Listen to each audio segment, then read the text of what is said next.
नमस्कार दर्शकों, आप सभी का स्वागत है।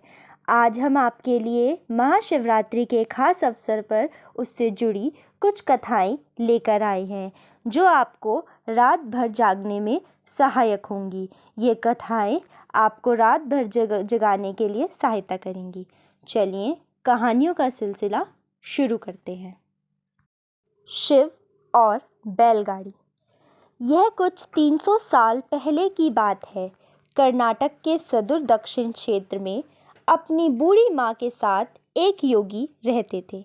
उनकी माँ काशी जाना चाहती थी ताकि वह विश्वनाथ जाकर शिव की गोद में प्राण त्याग सके। इसके अलावा उसने अपने जीवन में अपने बेटे से कभी कुछ नहीं मांगा था। उसने कहा, मुझे काशी ले चलो, मैं बूढ़ी हो रही हूँ, मैं वहीं जाके मरना चाहती हूँ। योगी ने अपनी बूढ़ी माँ के साथ दक्षिण कर्नाटक के जंगलों से होते हुए काशी के लिए एक लंबी यात्रा शुरू की। वृद्ध होने के कारण उनकी माँ का स्वास्थ्य बिगड़ गया तो उन्होंने माँ के कंधे पर उठा लिया और जाहिर तौर पर कुछ समय पश्चात वह कमज़ोर महसूस करने लगा। उसके पास शिव से याचना करने के बजाय और कोई चारा नहीं बचा। उन्होंने याचना की, हे शिव, मुझे मेरे इस प्रयास में विफल मत होने देना। बस यही एक चीज़ है जो मेरी माँ ने मुझसे मांगा है। कृपया मुझे इसे पूरा करने दें। मैं इन्हें काशी ले जाना चाहता हूँ। हम वहाँ सिर्फ आप ही के लिए आ रहे हैं। कृपया मुझे ताकत दें। तब जैसे ही उन्होंने चलना शुरू किया तो पीछे से एक घंटी की आवाज़ सुनाई दी, जैसे कोई बैलगाड़ी आ रही हो। उन्हें धुएं से उबरती हुई एक बैलगाड़ी दिखाई दी जिसे एक बैल खींच रहा था, जो थोड़ा अजीब था क्योंकि एक बैल वाली गाड़ी छोटे रास्तों के लिए होती है।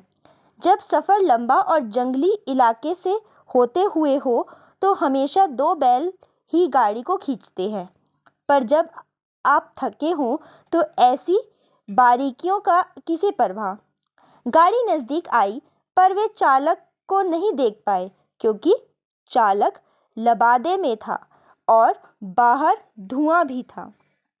मेरी माँ बीमार है, क्या हम आपकी गाड़ी में यात्रा कर सकते हैं? उन्होंने कहा। अंदर बैठे व्यक्ति ने सिर हिला के हाँ कहा। वे दोनों गाड़ी में बैठ गए और बैलगाड़ी आगे चलने लगी। कुछ समय बाद योगी का ध्यान इस ओर गया कि जंगली रास्ता होने के बावजूद भी बैलगाड़ी बहुत आसानी से आगे बढ़ रही थी। तब उन्होंने नीचे देखा और पाया कि पहिए घूम नहीं रहे थे, वे रुके हुए थे, पर गाड़ी आगे बढ़ रही थी। तब उन्होंने बैल की तरफ देखा और पाया कि बैल बैठा हुआ था और बैलगाड़ी चल रही थी। तब उन्होंने चालक की ओर देखा और पाया कि वहाँ सिर्फ लबादा ही था।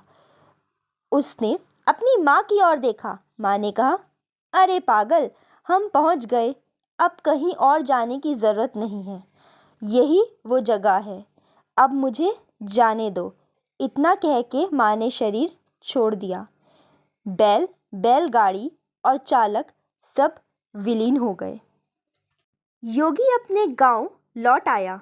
लोगों ने सोचा, यह इतनी जल्दी लौट आया है, ये अवश्य ही अपनी माँ को कहीं छोड़ के आया है। यह उसे काशी नहीं ले गया। उन्होंने उसे पूछा, तुम अपनी माँ को कहाँ छोड़ आए? उसने उत्तर दिया, हमें वहाँ जाना नहीं पड़ा, शिव खुद आए थे हमारे लिए। क्या बकवास है, उन्होंने कहा। योगी ने उत्तर दिया, मुझे फर्क नहीं पड़ता कि आप क्या सोचते हैं, वे आए थे हमारे लिए और यही सच है। मेरा जीवन ज्योतिर्मय हो गया है, यह मैं अपने अंतर में जानता हूँ। अगर आप नहीं मानते तो यह आप जाने। तब उन्होंने पूछा, ठीक है, हमें कुछ ऐसा दिखाओ कि हम माने कि तुमने सच में शिव को देखा है और सच में तुम्हारे लिए आए थे। योगी ने कहा, मैं नहीं जानता, मैंने उन्हें नहीं देखा, मुझे सिर्फ एक लबादा दिखा। वहाँ कोई चेहरा नहीं था, वहाँ कुछ नहीं था, वह खाली था। अचानक सबने देखा कि वे खुद वहाँ नहीं थे, सिर्फ उनके कपड़े ही दिखाई पड़ रहे थे। वे दक्षिण भारत के महान संत बने। जहाँ भी वे जाते, लोग उन्हें बिना चेहरे वाले योगी के रूप में जानते थे। मल्ला एक शिव भक्त और एक चोर। मैं आपको एक ऐसे योगी के बारे में बता रहा हूँ जो उस जगह के काफ़ी करीब रहे जहाँ मेरा जन्म हुआ था।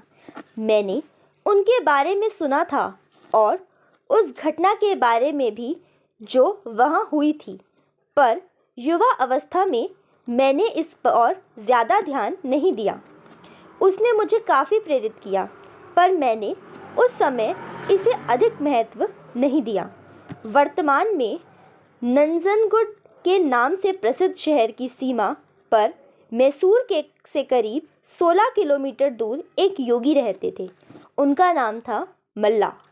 वे किसी परंपरा से संबंध नहीं रखते थे और ना ही उन्हें कोई पूजा पाठ की औपचारिक विधि ज्ञात थी, परंतु बचपन से ही जब भी वे अपनी आंखें बंद करते तो उन्हें शिव की तस्वीर दिखाई देती।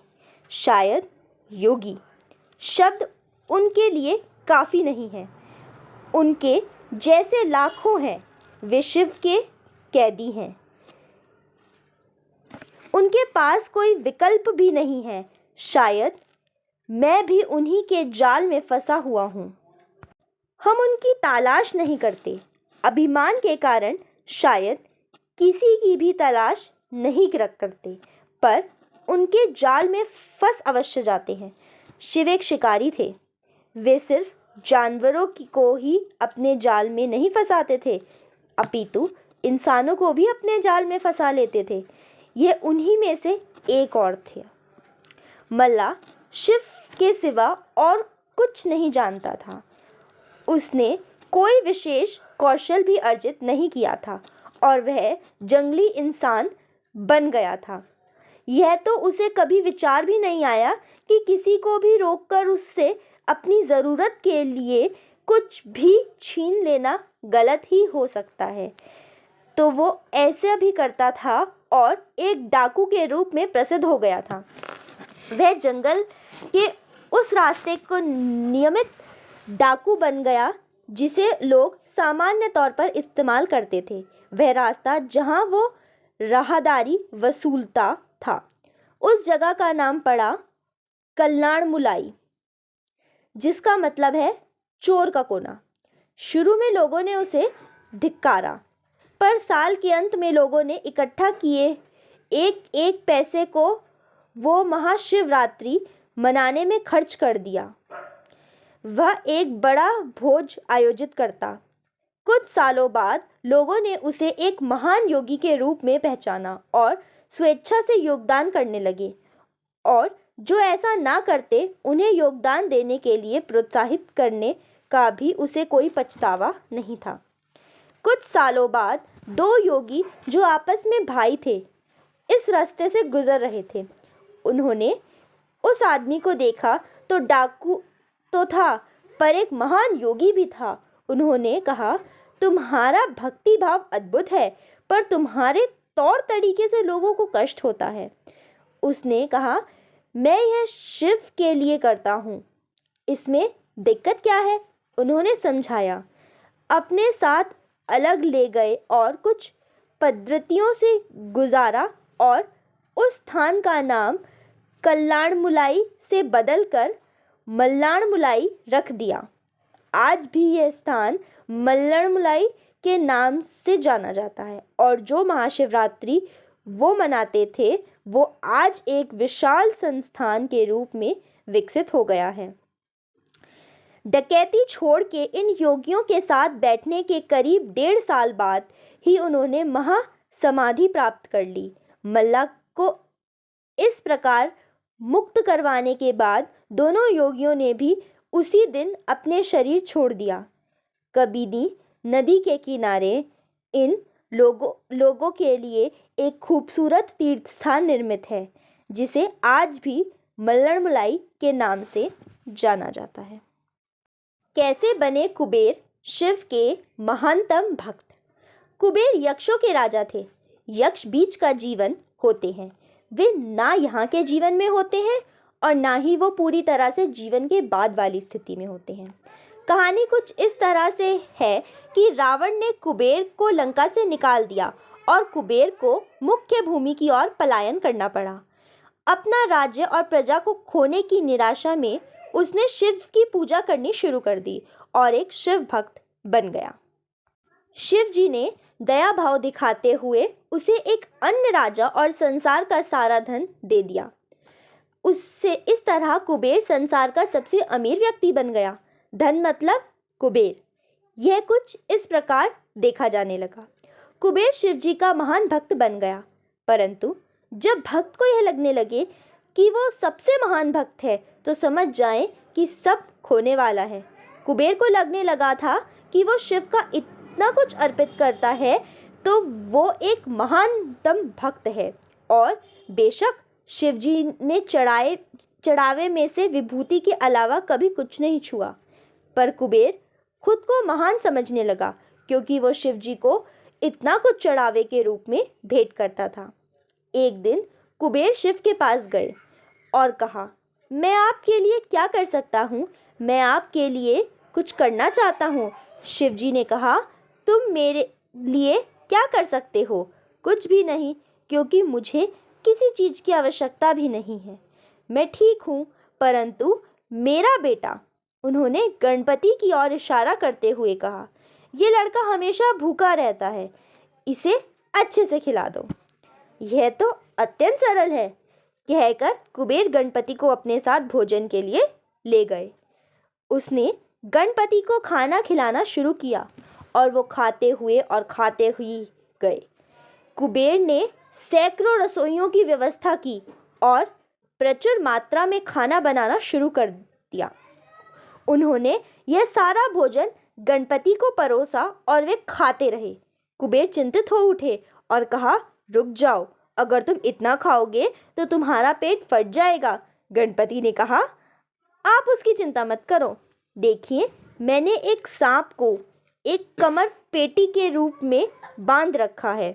जो आप मेरे पेट की चिंता ना करें। मुझे भूख लगी है, मुझे खाना खिलाएं। आप भी ने कहा था ना कि आप मेरे भूख मिटा सकते हैं। कुबेर ने अपना सारा धन खर्च कर दिया। कहते हैं कि कुबेर ने दूसरे लोगों से भी भोजन मंगवा के गणपति को खिलाया। गणपति ने सारा भोजन खाने के बाद भी कहा, मैं अभी भूखा हूँ, मेरा भोजन कहाँ है? तब कुबेर को अपने विचार के छोटेपन का एहसास हुआ और उसने शिव के सामने झुकते हुए कहा, मैं समझ गया, मेरा धन आपके सामने एक तिनके के समान भी नहीं है। जो आपने मुझे दिया उसी का कुछ अंश आपको वापस देकर मैंने खुद को एक महान भक्त समझने की गलती की। और इस क्षण के बाद उनके जीवन ने एक अलग ही दिशा ले ली। अर्धनारी रूप में शिव और भृगु महर्षि। जब हम योग की बात करते हैं तो हम किसी व्यायाम या किसी तकनीक की बात नहीं कर रहे। हम इस सृष्टि के विज्ञान की बात कर रहे हैं और कैसे सृष्टि के इस अंश को इसकी परम संभावना तक ले जाया जा सकता है।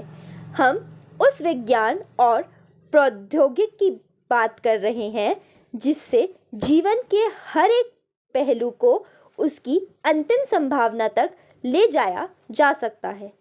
जब शिव योग का संचरण और सृष्टि की संरचना की व्याख्या सप्तऋषियों से कर रहे थे, तब एक सुंदर घटना घटित हुई।